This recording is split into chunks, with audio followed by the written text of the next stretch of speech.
Soy Roberto Pombo. Bienvenidos a Mis Preguntas, un programa de Prisa Media patrocinado por CAFAM, una caja llena de oportunidades para trabajadores, empresarios y emprendedores. CAFAM, una caja llena. ¿Por qué sigue existiendo una brecha de género tan grande? Más de la mitad del mundo son mujeres y, sin embargo, son las que más carga laboral tienen, menos se les paga y son las mayores víctimas de violencia. ¿Qué tan lejos estamos realmente de la igualdad y la justicia de género? Para este capítulo hablamos con Gigi Borré Solano, politóloga y directora de la Fundación Dos Latinas, con María Inés Salamanca, representante de ONU Mujeres Colombia, con la exdirectora de Asocapitales y candidata a la vicepresidencia Luz María Zapata, con la economista y exministra de Agricultura Cecilia López y con la periodista Ginette Bedoya. Soy Roberto Pombo y este es el capítulo 184 de Mis Preguntas. Bienvenidos. ¿Usted se tomaría un medicamento que no está hecho para usted? Bueno, eso pasó durante mucho tiempo. En buena parte del siglo XX, los laboratorios que probaban medicamentos en el mundo trabajaban con una regla. Para evitar complicaciones biológicas, muchos ensayos clínicos se realizaban principalmente con hombres. Los investigadores temían que las variaciones hormonales femeninas alteraran los resultados de los experimentos. Desde el escándalo de la talidomida en los años 60, un medicamento que provocó malformaciones en miles de bebés, las autoridades sanitarias en Estados Unidos adoptaron en 1977 una recomendación que en la práctica terminó excluyendo de los ensayos a muchas mujeres en edad fértil. Este fue el modelo con el que se avanzó en la medicina y la ciencia por muchos años. Se probaron medicamentos, se definieron dosis, se establecieron protocolos. Un informe del gobierno estadounidense encontró que aunque algunas mujeres aparecían en ensayos clínicos, su participación era con frecuencia demasiado baja para detectar diferencias reales entre hombres y mujeres en la respuesta a los medicamentos, y esas diferencias existen. Por mucho tiempo, una parte importante de la medicina moderna se desarrolló con medio mapa del cuerpo humano. Por décadas, muchos ensayos clínicos tomaron como referencia principal el cuerpo masculino y trataron esa experiencia como si representara a toda la población. Con el tiempo, los investigadores empezaron a observar diferencias importantes. Las mujeres pueden metabolizar ciertos medicamentos de manera distinta, experimentar síntomas diferentes frente a algunas enfermedades y presentar tasas distintas de efectos adversos. Cuando estas diferencias comenzaron a estudiarse con mayor atención, el panorama se volvió más complejo. Aquello que parecía conocimiento universal resultó ser en parte conocimiento construido a partir de una muestra limitada. Entonces, en 1993, Estados Unidos aprobó una ley conocida como la Ley de Revitalización de los Institutos Nacionales de Salud, que obligó a incluir mujeres y minorías en los ensayos clínicos financiados con fondos públicos. Desde ese momento, la ciencia empezó a descubrir algo que siempre había estado allí. Cuando se mira la realidad con más variables, el mapa del conocimiento cambia. Les cuento esta historia porque dice mucho sobre cómo funcionan las desigualdades, que no siempre aparecen como una prohibición explícita o como una ley injusta, y es una de las tantas que existen en el mundo para las mujeres, como en el trabajo, en la economía, en la política, en el cuidado de las personas. Sí, el mundo ha cambiado, pero el machismo y la misoginia siguen siendo un problema serio. ¿Qué tan lejos estamos realmente de la igualdad y la justicia de género? Esto me contó Gigi Borré Solano, politóloga y directora de la Fundación Dos Latinas. Es una pregunta bastante compleja y amplia porque nosotras cuando estamos hablando de desigualdad de género no es un error puntual que se corrige fácilmente, es una estructura histórica sobre la que se organizan la economía, la política, la vida íntima, la vida cotidiana. Entonces, cuando intentamos cerrar esta brecha no estamos solamente ajustando como un tema de cifras, estamos tocando intereses, redistribución de poder, cuestionando privilegios y, por supuesto, esto es un trabajo complejo y genera resistencia. Entonces, es un tema lento porque es un cambio estructural que hay que tocar lo económico, lo cultural y lo institucional. En él combinan no solamente creación de leyes, sino un cambio de mindset y un cambio cultural y, por supuesto, también voluntad política, que en muchos momentos falta.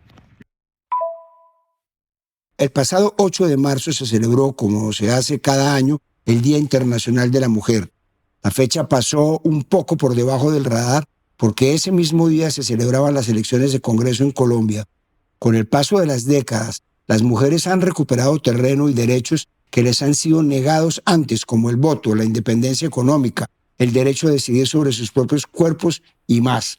Cada año, el Foro Económico Mundial publica uno de los estudios más completos sobre desigualdad entre hombres y mujeres, el Global Gender Gap Report.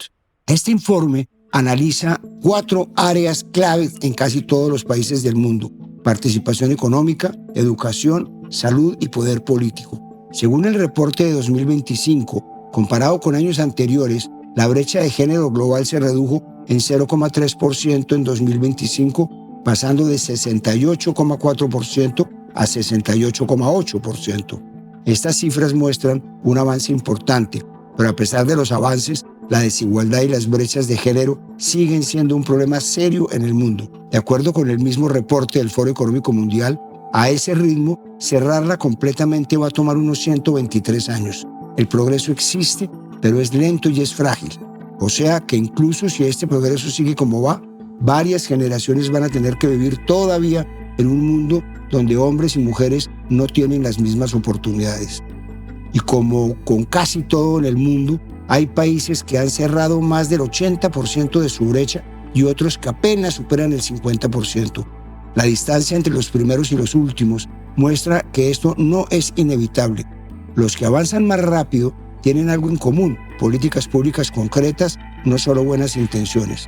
Por ejemplo, países como Islandia, Finlandia, Noruega y Suecia aparecen siempre en los primeros lugares del ranking.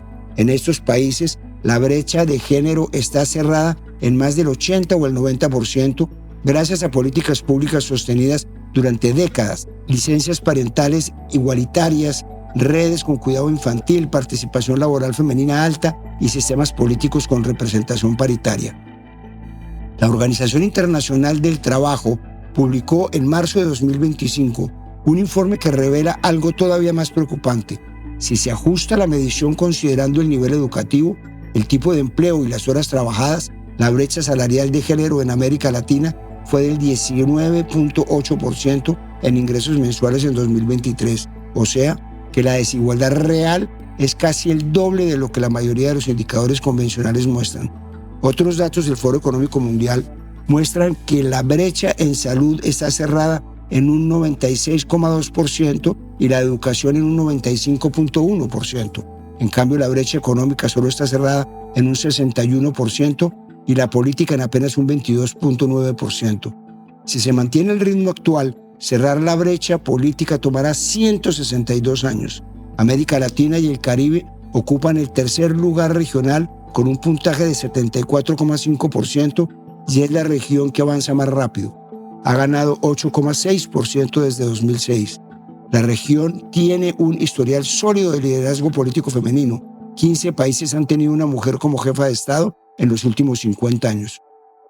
¿Por qué el cierre de la brecha de género ha sido tan lento? ¿Es un problema económico, cultural o institucional? Escuchemos la respuesta de María Inés Salamanca, representante de ONU Mujeres Colombia. Sí, los avances han sido lentos y es un problema tanto económico, cultural y también institucional. Es un tema estructural de la sociedad. Por ejemplo, hoy contamos con leyes y marcos mucho más sólidos. Tenemos países en América Latina, incluyendo Colombia, que cuentan con leyes robustas. Tenemos el mapa, por así decirlo. Tenemos el mapa de las rutas, de las autopistas, pero tenemos que pavimentar el camino. El reto es convertirlos en realidad con recursos, voluntad política, presencia en los territorios, pero cada avance se debe traducir en cambios concretos en la vida de las mujeres. Por ejemplo, en Colombia cuenta más con 20 disposiciones constitucionales, legales, sobre acceso a la justicia, destacando, por ejemplo, la tipificación del feminicidio. Más reciente, por ejemplo, la aprobación de la ley de prevención de la violencia contra las mujeres en la política y la prohibición del matrimonio infantil. Son sin duda avances muy importantes, pero hay que pasar de las leyes a la acción. Es decir, si no traducimos esas leyes en presupuestos reales, en rutas de atención funcionales en los territorios, en una justicia que realmente escuche y proteja a las mujeres, el mapa se queda en un papel que no lleva a ninguna parte. Esto significa traducir la teoría en protección efectiva, por ejemplo, a las defensoras de derechos humanos, a las defensoras ambientales, a las mujeres en política, a las mujeres lideresas sociales, tener presupuesto para que la justicia llegue a los territorios y el trabajo conjunto, por supuesto, con las organizaciones de la sociedad civil. Cuando se habla de brechas de género, quizás una de las más mencionadas es la brecha laboral o la de ingresos.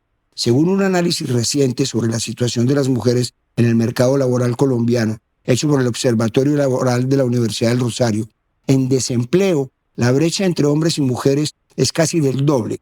La tasa de desempleo en mujeres es de un 11.44% frente al 6.99% en hombres. Y en participación laboral general, las mujeres están 24 puntos porcentuales por debajo de los hombres, lo que refleja que muchas ni siquiera están buscando trabajo activamente. El 35% de las mujeres que quisieran trabajar pero no han salido a buscar empleo señala como razón las responsabilidades familiares, y cerca del 32% de las que sí trabajan lo hacen en el sector servicios, venta, cuidados, servicios personales, precisamente los trabajos más vulnerables, más inestables y más mal pagados. Los sectores donde más trabajan las mujeres son, con una regularidad que no es accidental, son los sectores con peores condiciones laborales. Los economistas llaman a esto segregación ocupacional y responde a la misma lógica. Los trabajos asociados al cuidado, a los servicios, a las personas han sido históricamente menos valorados porque los han hecho las mujeres, pero a este punto vamos a volver un poco más adelante. En salarios, la brecha depende del nivel educativo, pero en ningún caso desaparece. Las mujeres con universidad ganan 82 centavos por cada peso que ganamos los hombres, y en mujeres que apenas lograron terminar el bachillerato, la cifra cae a apenas 70 centavos. El hallazgo más llamativo es que las mujeres empleadas tienen en promedio más educación que los hombres. El 18,41% tiene título universitario frente al 12,72%. Esto muestra que aunque están más preparadas, tienen peores condiciones. El documento del Observatorio Laboral de la Universidad del Rosario señala que ese mayor nivel educativo no se traduce en igualdad laboral ni salarial. Un estudio técnico publicado por el Banco de la República analizó cuántos colombianos y colombianas han participado en el mercado laboral entre 1984 y 2024. ¿Por qué eso ha cambiado y qué pasaría con la economía si más mujeres pudieran trabajar? El estudio encontró que en esas 3 décadas Colombia creció laboralmente, sobre todo gracias a que más mujeres entraron a trabajar.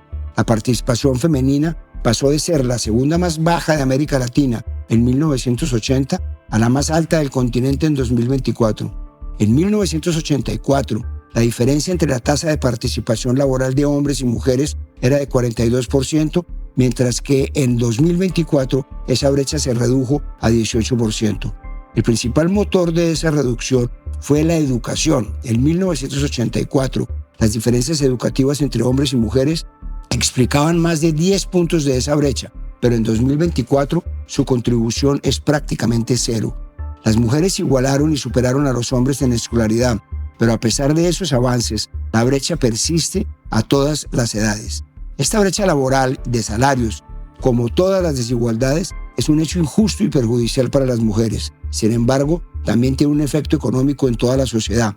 Según el estudio del Banco de la República, si Colombia logra reducir la brecha de participación laboral entre hombres y mujeres a la mitad para 2035, el crecimiento anual del Producto Interno Bruto potencial aumentaría en 0,41 puntos porcentuales, lo que equivale a un PIB acumulado de 4,5 puntos porcentuales, mayor que en el escenario sin cambios. Si las mujeres hoy tienen niveles educativos iguales o superiores a los hombres en muchos países, ¿por qué las diferencias de ingreso y participación laboral siguen siendo tan persistentes? Le trasladé la pregunta a la exdirectora de Asocapitales y candidata a la vicepresidencia, Luz María Zapata.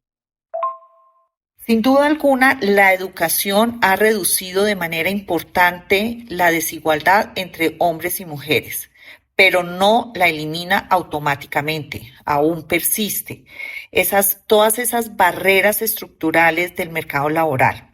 Las brechas persisten porque sigue habiendo factores indiscutibles como la discriminación, diría el machismo, que yo, por ejemplo, como mujer, lo he llegado a vivir. He llegado a vivir el respaldo, el apoyo total, rotundo de muchos hombres cuando he trabajado con ellos. Yo que me he desenvuelto en un ambiente laboral principalmente masculino, pero también he sido víctima del machismo, de la discriminación, de llegarse a cuestionar por qué mi nivel salarial por parte de estos hombres poderosos. También existe y sigue existiendo esa distribución desigual del cuidado. Las mujeres que somos como las cuidadoras de los hogares, seguimos asumiendo esas responsabilidades, entonces tenemos no solamente que competir en el mercado laboral, cumplir laboralmente, sino también asumir esos roles de cuidadoras que también hacen que estemos un poco en desventaja con los hombres. La segregación ocupacional, los sesgos institucionales y las trayectorias profesionales interrumpidas por la maternidad. Ese también se ha vuelto un gran obstáculo para que las mujeres seamos contratadas y tengamos igualdad en igualdades laborales e igualdades en los ingresos de las mujeres. Hace varios meses dediqué un capítulo a un problema específico, la economía del cuidado y la desigualdad. Es el 161, se lo recomiendo mucho. En ese capítulo me preguntaba ¿por qué no se valora el trabajo doméstico y de cuidado? La economía del cuidado son todas esas labores poco tenidas en cuenta, pero que hacen parte fundamental para que la sociedad funcione, como las tareas domésticas, el cuidado de niños o adultos mayores, entre muchos otros. Pero sucede que es un trabajo que no recibe ningún tipo de remuneración. Pasa también que la gran mayoría de personas que hacen estos trabajos son mujeres. Según datos de ONU Mujeres, las mujeres dedican 2,8 horas más al día que los hombres al trabajo de cuidado no remunerado. Si la tendencia sigue, para 2050 las mujeres en todo el mundo van a seguir dedicando 9,5% más tiempo adicional por día al trabajo de cuidado no remunerado comparado con los hombres. Pero además, las mujeres no se dedican a estas labores de manera exclusiva, sino que deben cumplir con ellas sin retribución económica y además trabajar para ayudar a sostener un hogar. De acuerdo con la encuesta nacional del uso del tiempo del Departamento Administrativo Nacional de Estadística, el DANE, de 1924, en Bogotá, 9 de cada 10 mujeres hacen trabajo de cuidado, mientras que solo 6 de cada 10 hombres hacen esos trabajos. Según la Organización Internacional del Trabajo, en todo el mundo, en 2023, 748 millones de personas de 15 años o más estaban fuera de la fuerza laboral debido a responsabilidades de cuidado, de las cuales 708 millones eran mujeres y 40 millones hombres. Y según la cuenta satélite de economía de cuidado hecha por el DANE, que muestra el promedio nacional de horas anuales trabajadas entre 2022 y 2023, en el total de horas trabajadas, es decir, entre el trabajo remunerado y trabajo de cuidado doméstico, las mujeres sumaron 54.902 millones de horas anuales, mientras que los hombres solo 41.245 millones. Es decir, las mujeres trabajan un 33% más que los hombres. Otro estudio publicado también por el Banco de la República examina cómo han cambiado los roles de género y el uso del tiempo en Colombia a lo largo del siglo XX y lo que va del siglo XXI, usando datos de los censos de 1964 a 2018 y de las encuestas nacionales de uso del tiempo de 2016 y 2017 y 2020 y 2021. El documento tiene 3 hallazgos bastante elocuentes sobre el tema. El primero es que aunque la fecundidad cayó de 6 hijos en promedio a menos de 2 entre las nacidas entre 1981 y 1996, la educación universitaria femenina pasó de menos del 1% a cerca del 24%. Estos avances no se tradujeron en una división más equitativa del trabajo doméstico. Entre quienes trabajan, las mujeres siguen dedicando casi el doble del tiempo a labores domésticas no remuneradas que los hombres. El segundo hallazgo es que incluso cuando las mujeres aportan más de la mitad del ingreso del hogar, su carga doméstica no disminuye, en algunos casos más bien aumenta. El estudio explica esto con la hipótesis del gender deviance. Las mujeres que superan a sus parejas en ingresos tienden a compensar esta desviación asumiendo más tareas no remuneradas. El ingreso por sí solo no corrige las desigualdades porque las normas sociales frenan la redistribución del cuidado. Y el tercer hallazgo es que la pandemia borró años de avances en cuestión de meses, el cierre de escuelas y de rutinas. ¿Cómo afecta la sobrecarga de cuidado, la autonomía económica y las trayectorias profesionales de las mujeres? Eso me explicó la economista y exministra de Agricultura, Cecilia López. Sin la menor duda, la sobrecarga del cuidado frena la autonomía económica de las mujeres. Mientras se siga pensando, como lo hizo Adam Smith hace 200, 300 años, que las mujeres son las cuidadoras naturales y que no hay que pagar por ello, las mujeres estarán destinadas a no tener otra opción que cuidar. Pero hay una solución clara. Hoy las mujeres no son las de hace 300 años. Hoy las mujeres en Colombia están más educadas que los hombres y controlan su fecundidad. Entonces la solución tiene dos elementos. Primero, reconocer el cuidado como una actividad productiva igual a la educación y la salud, pero no es ni educación ni salud. Y segundo, sacar el cuidado del hogar en varias formas. Primero, a través del Estado con políticas públicas que asuman el cuidado de los sectores más pobres, que son los sectores de políticas de cuidado que se están haciendo, pero eso no es suficiente. Se olvida que el 70% del tiempo de las mujeres es para el cuidado del hogar. Allí se necesita que el gobierno estimule la tecnología para reducir ese tiempo al cuidado del hogar y además ofrecer cuidado en sus distintas facetas para que el sector privado lo pueda hacer para aquellos que pueden pagar por el cuidado. Solo así, sin la carga del cuidado, hoy una mujer educada y con menos hijos puede ser parte del mercado laboral y tener autonomía económica. Pero quizás una de las peores formas en las que se muestra la desigualdad entre hombres y mujeres es en la seguridad, en la posibilidad de vivir sin la amenaza y el miedo a ser abusadas, maltratadas o incluso asesinadas simplemente por ser mujeres. Hay una frase que leí alguna vez y que me quedó fijada en la memoria de lo terrible. La mayoría de las mujeres han visto genitales masculinos sin su consentimiento o ha sido acosada en algún momento de su vida. Los datos de organismos internacionales y entidades estatales muestran que estas agresiones ocurren en prácticamente todas las sociedades y afectan a millones de mujeres cada año. Empecemos con una cifra global que debería sacudir a cualquier sociedad.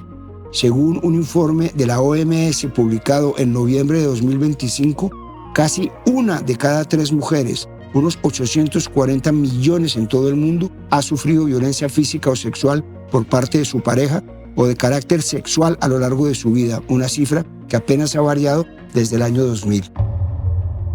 La reducción es prácticamente imperceptible. La violencia contra las mujeres solo ha disminuido un 0,2% anual en los últimos 20 años. La OMS describe esto como una emergencia de salud pública mundial. La violencia sexual también ocurre fuera de las relaciones de pareja.